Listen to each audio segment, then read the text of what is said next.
आज फौरी तौर पर स्टॉक मार्केट में एक बड़ी तेज़ी हमें देखने को मिली और 1000 से ज़ायद पॉइंट्स का इजाफा आज हुआ, जबकि पिछले कुछ दिनों में मार्केट को शदीद मंदी का शिकार हमने देखा था और उसकी वजह एक गैर यकीनी सियासी सूरत हाल थी कि गवर्नमेंट फॉर्म होगी नहीं होगी, इससे मुतालिक जो खदशात थे। तो बहरहाल वो तमाम खदशात पूरे ख़त्म हो चुके हैं। अब आगे मार्केट किस तरह ग्रो करेगी और फिर पाकिस्तान की मईशत ओवरऑल किस तरह बेहतर होगी, इस पर हम गुफ्तगू करेंगे। आबिद क़य्यूम सुलैरी साहब हमारे साथ मौजूद हैं, माहिर माशियात हैं। आबिद साहब, बहुत शुक्रिया प्रोग्राम के लिए, आपने वक्त निकाला। ये कल के बाद से जो हमने आज देखा मार्केट को ग्रो होते, कितनी हौसला अफजा ये बात है। ये 1000 से ज़ायद पॉइंट्स का जो इजाफा हुआ मार्केट में, एक बड़ी रिकवरी हुई है। आने वाले हालात में आप मार्केट को मजीद कहां जाता देख रहे हैं? जो 68,000 की सतह पर ये मार्केट गई थी, ऑल टाइम हाई था वो राइज, क्या वहां तक दोबारा जा सकेगी एक बार फिर? देखिए, ये तो बहुत ज़्यादा डिपेंड करता है कि वो जो स्टेबिलिटी है वो कितनी ज़्यादा सस्टेन करती है और परसिस्ट करती है। लेकिन ये जो एक बड़ी अनयूजुअल सी सिचुएशन थी कि इलेक्शन हो गए और उसके बाद फेडरल गवर्नमेंट ही बनने में नहीं पा रही थी, इसकी वजह से यकीनन इन्वेस्टर्स का कॉन्फिडेंस जो है वो भी शेक हुआ था।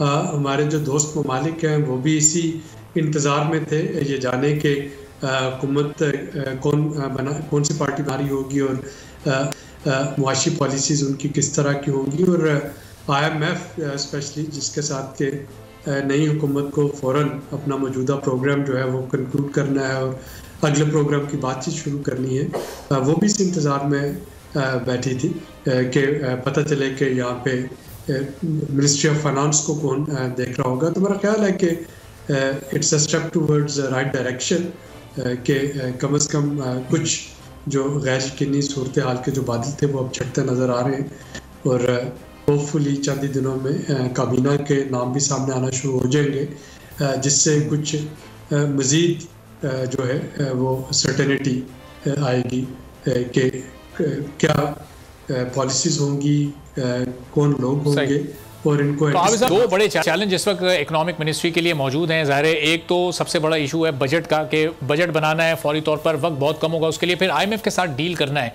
अब ये दोनों जो चैलेंजेस हैं, इसमें से कौन सा बड़ा टास्क और बड़ा चैलेंज होगा आने वाली हुकूमत के लिए, आप क्या समझते हैं?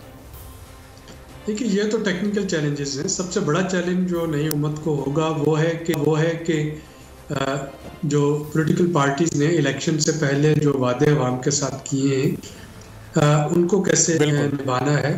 अवाम जो है, अगर उसके लिए हम इकोनॉमिक रिवाइवल या इकोनॉमिक रिकवरी की बात करते हैं तो जाहिर है कि वो इन्फ्लेशन में कमी देखना चाहते हैं, वो शरह सूद में कमी देखना चाहते हैं, वो जो टैरिफ हैं एनर्जी के या जो फ्यूल प्राइसेस हैं उनमें कमी देखना चाहते हैं। तो ये एक चैलेंज तो ये है कि इन अवामी तवक्कुआत को किस तरीके से मैनेज करना है।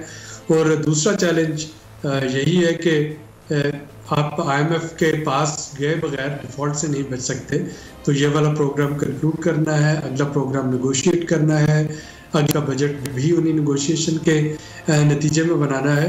और अगर मैं दोनों चैलेंज को इकट्ठा करूं तो फिर जो आपके लिए हुकूमत के लिए एक बड़ा चैलेंज मैं देख रहा हूं वो ये है कि एक बैलेंस कैसे स्ट्राइक करना है, जिसमें कि IMF के साथ जो कमिटमेंट की गई हैं वो भी पूरी होती रहें और जो IMF जो कुशन देता है टारगेटेड सब्सिडी का, जो आपकी बड़ी टारगेटेड इंटरवेंशन हो लोअर और लोअर मिडिल इनकम क्लास के लिए, वो किस तरीके से अनरोल करनी हो कि जो मैक्रो इकोनॉमिक स्टेबिलिटी हासिल करने के लिए जो साइड इफ़ेक्ट्स हैं उनसे आवाम को बचाया जा सके। और इसके साथ साथ जब हम महंगाई की बात करते हैं, इम्पोर्टेड महंगाई तो जो है वो एनर्जी की कीमतों की वजह से या रुपए की कीमत की वजह से आती है। एक महंगाई है जो कि प्योरली एडमिनिस्ट्रेटिव मेजर से कंट्रोल होती है, जैसा कि चंद माह पहले SIFC ने एक्शन लेके चीनी की कीमतें जो थी 200 रुपये किलो से ऊपर चली गई थी तो उन्होंने उसको कंट्रोल किया। तो रमज़ान की आमद जो है और हुकूमत के लिए, नई हुकूमत के लिए रमज़ान बज़ाते खुद एक बहुत बड़ा चैलेंज होगा कि उसमें चीज़ों की ब्लैक मार्केटिंग को, चीज़ों की ज़ख़ीरा अंदोज़ी को, उसमें नाजायज़ मुनाफाखोरी को कैसे रोका जाए।